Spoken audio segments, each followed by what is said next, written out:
Imagine serving your country thousands of miles away, giving everything you have, your strength, your loyalty, your heart, believing that someone back home is waiting for you. Every night I'd picture her face, replay her last words before I left. "I'll be here when you come back." Those words kept me going through the hardest days overseas. But one ordinary morning, as I checked my email, my entire world fell apart. There it was, an email from her lawyer. A few cold sentences that shattered everything I thought was real. My wife had filed for divorce.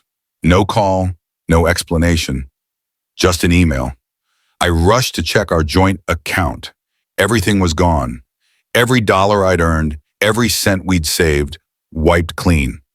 I was thousands of miles away, fighting for my country, while the woman I loved was erasing me from her life. Betrayed, broken, and helpless, I realized that sometimes the real battle doesn't happen on the battlefield. It happens in your heart. This is the story of how love turned to betrayal and how I found the strength to rise again from nothing.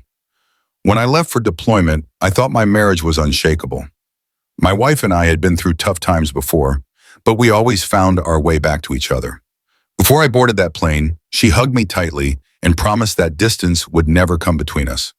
I believed her. I believed in us. Every night, I would check my emails, hoping to see a message from her, something to remind me that home was still waiting for me. But as the weeks passed, her messages became shorter, colder, and less frequent. I tried to ignore it, convincing myself she was just busy. Then one morning, an email changed everything. It wasn't from her, it was from her lawyer. She had filed for divorce. My heart sank as I read those words again and again, hoping it was some cruel mistake. But the truth hit harder when I checked our joint account. Completely empty. All the savings we built together, gone. I sat there in silence, unable to breathe, unable to think.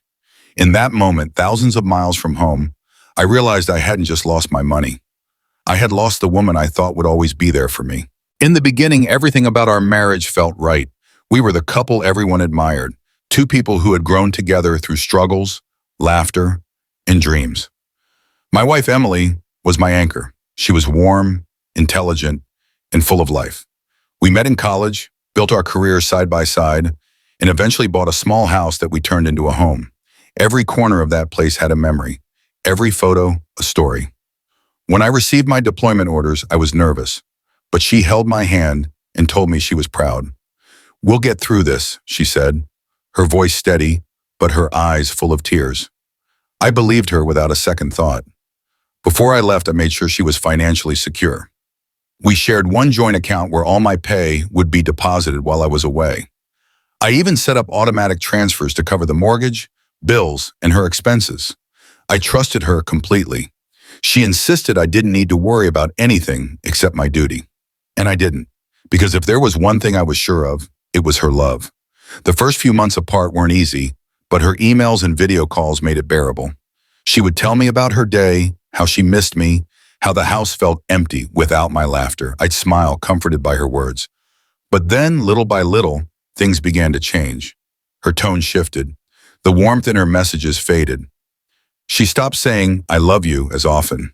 When I'd ask if something was wrong, she'd reply with a simple, "I'm fine." I noticed she started replying later and later, sometimes skipping days entirely.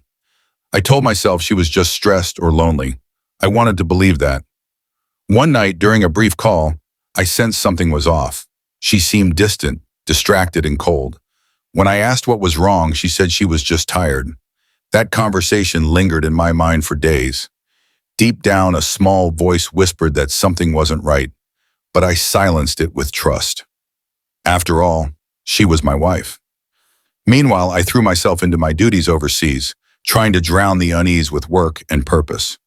My fellow soldiers often talked about their families back home, and I'd join in, proudly showing pictures of Emily, not knowing that back home my world was already beginning to crumble. Looking back, there were signs, small inconsistencies in her stories, subtle changes in her tone, new expenses on our account that didn't make sense. But I brushed them off, convinced she'd explain it all when I got home. I didn't realize that while I was fighting for my country, she was preparing to erase me from her life. What I thought was a perfect marriage was slowly unraveling behind my back. And by the time I understood the truth, it was already too late. The woman I had loved, trusted, and protected had turned into someone I no longer recognized. It was an ordinary morning in the middle of my deployment. The sun had barely risen over the camp, and I was sipping instant coffee, trying to shake off the fatigue of another long night. My routine was simple: eat, train, check messages, and prepare for the day. I remember feeling a flicker of excitement when I saw a new email notification on my screen. For a moment, I thought it was from Emily. It had been a few days since I'd heard from her, and I was eager to see her name pop up again. But when I opened the message, my heart stopped cold. It wasn't from her.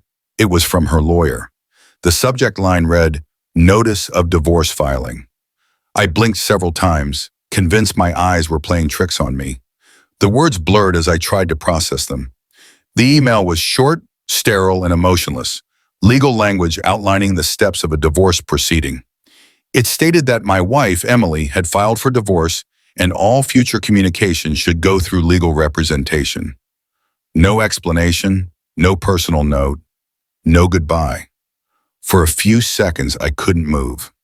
I sat frozen, staring at the screen as 1,000 thoughts collided in my head. I felt the ground beneath me vanish. My breathing became shallow, my hands trembled, and an unbearable silence filled the room. I immediately tried calling her, desperate to hear her voice, desperate to believe this was some misunderstanding. But every call went straight to voicemail. I sent messages, emails, nothing. She had blocked me on every platform. It was as if she had vanished from my life overnight. Still in disbelief, I logged into our joint bank account, hoping for some sign that this wasn't real. But the reality hit harder than any battlefield injury I'd ever endured. The account balance was zero. Every dollar we had saved, every cent I had earned and sent home, was gone. Years of hard work, gone in an instant. My mind raced between anger and heartbreak. How could she do this? How could the woman who said she loved me strip me of everything while I was serving my country? The rest of that day was a blur. I couldn't eat, couldn't focus. I just sat there, replaying every moment of our life together, searching for clues I had missed. My friends in the unit noticed something was wrong, but I couldn't bring myself to tell them. How do you explain that your entire life has just ended with a single email?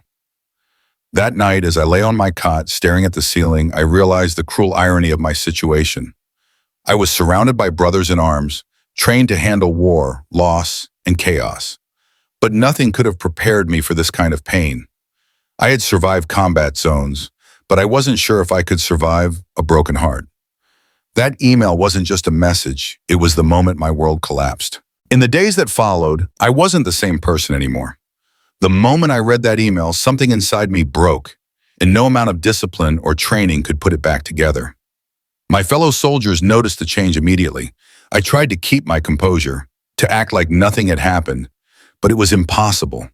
The anger, the sadness, and the confusion mixed together into something heavier than any weapon I'd ever carried. At night, I would lie awake in my bunk, staring at the ceiling, wondering how everything had fallen apart so suddenly.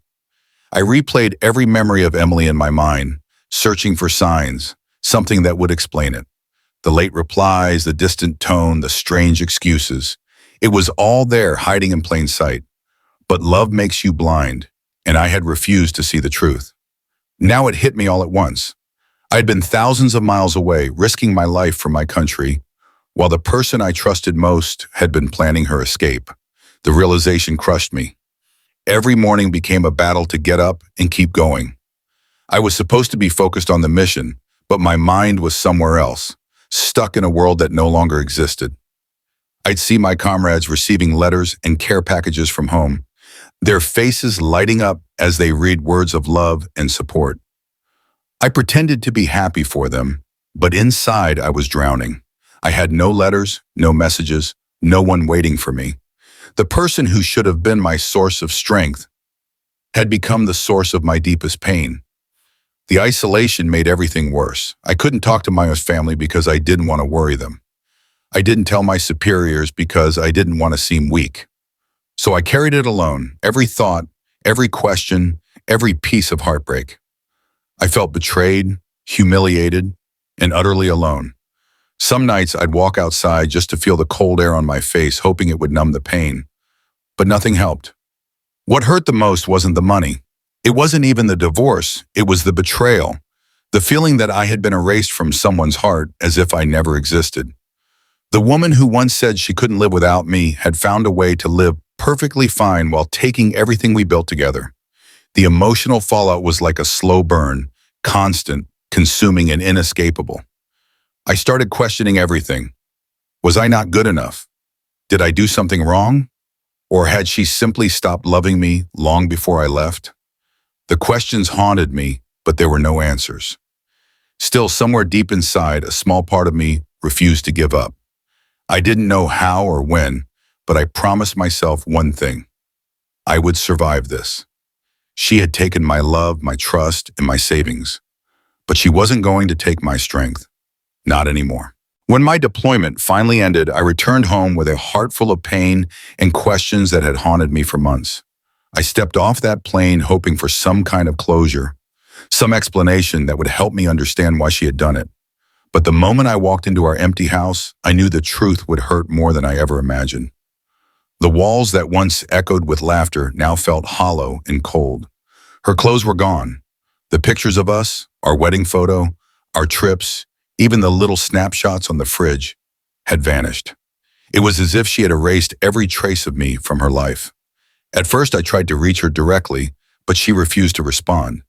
The divorce papers had already gone through, finalized while I was still overseas.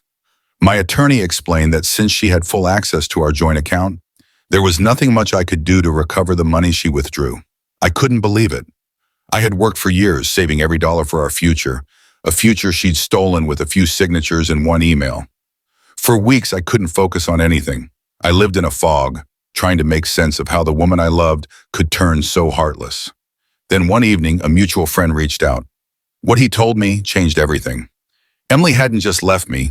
She had been seeing someone else long before I left for deployment. The man she was with now was the same one she'd met through work, the one she once told me not to worry about. While I was thousands of miles away fighting for our country, she was building a new life with him, using the money I was sending home. The truth hit harder than any physical blow I'd ever taken. Betrayal is a wound that doesn't bleed on the outside, but it cuts deep inside your soul. I confronted her through my lawyer, not for revenge, but to hear her admit it, to understand why. Her response was simple and cold. I fell out of love. That's all she said. No apology, no regret, just those 4 words that ended everything we once had. In that moment, I realized I would never get the closure I wanted. The woman I had loved didn't exist anymore. She had become a stranger wearing my wife's face. The memories I once cherished now felt like lies. The years we shared reduced to nothing more than a cruel illusion. But the truth, as painful as it was, also brought clarity. It freed me from the constant loop of questions and guilt. I finally understood that her betrayal wasn't a reflection of my worth.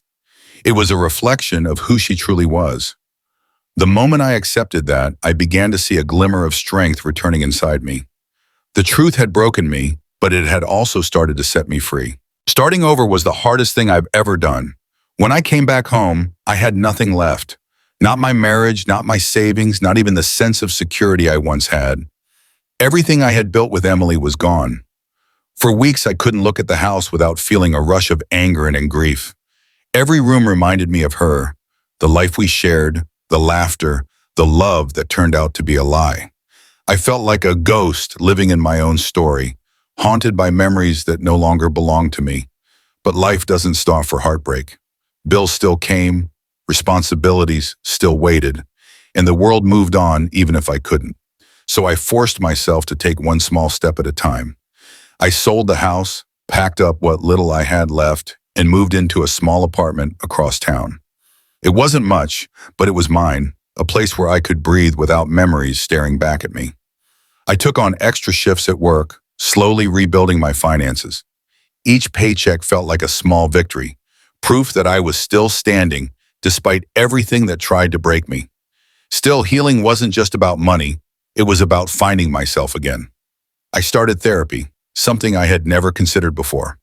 For the first time, I spoke about everything, the betrayal, the loneliness, the anger I carried like a shadow. My therapist helped me see that pain doesn't have to define you. It can refine you. I began to understand that what Emily did was her choice, but how I responded was mine. Little by little, I started rebuilding from within. I reconnected with old friends I had drifted away from during my marriage. They welcomed me back with open arms, reminding me that not everyone leaves when things get hard. I also began volunteering with veterans who had gone through similar emotional battles. Hearing their stories and sharing mine gave me perspective. Betrayal wasn't the end. It was just a chapter. As months passed, I found peace in small things. Early morning runs, cooking my own meals, and enjoying quiet evenings without the weight of constant doubt. I learned to enjoy solitude, to be okay with my own company. Slowly, the pain that once consumed me turned into motivation. I started saving again, this time not for us, but for me. I made new goals, traveling, buying a new home, and building a future that didn't depend on anyone else's loyalty. One day I looked in the mirror and realized I no longer saw a man who had been betrayed. I saw a survivor, someone who had lost everything but found his strength in the ruins. Emily's betrayal might have taken away my past, but it couldn't touch my future. I learned that the greatest revenge isn't anger or bitterness, it's peace. And that peace I finally found within myself.